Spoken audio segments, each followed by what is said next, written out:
online sumbungan na para sa mga pasaway sa kalsada.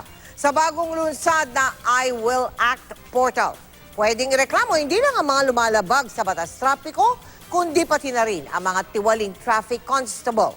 Nakatutok si Mark Salazar.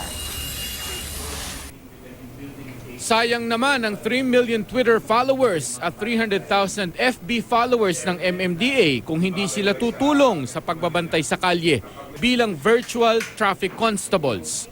Kaya inilunsad ng Interagency Council on Traffic o IACT ang I Will Act portal. Dito pwedeng ipadala ng netizens ang nadokumentong mali sa kalye.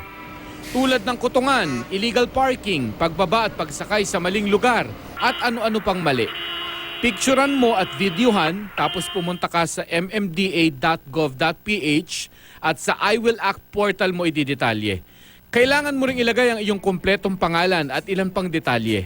Kailangan po may tamang pagkukwento, yung mga detalye pa ng picture kasi hindi naman po lahat ng nakikita sa picture maliwanag kung saan iyon, saan yung banda.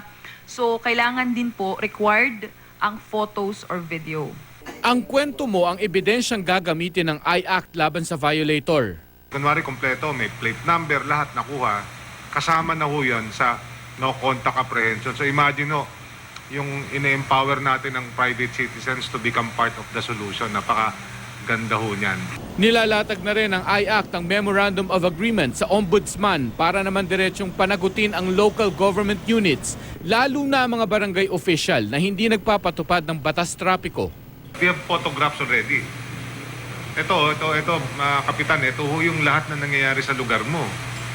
So, we may not be after the violator, but we will be after the situation where where the violation always happens. Ito raw mga kayang gawin habang wala pa rin ang emergency powers. Kung merong emergency powers, yan, the process would be shorter as what you would say nga, no, na hindi na maraming dadaanan. Kasi malinaw na kung sino yung authority sa daan. At least for 2 years, no?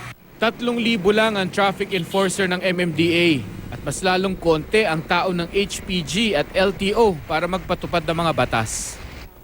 Mark Salazar, Nakatutok, 24 Oras.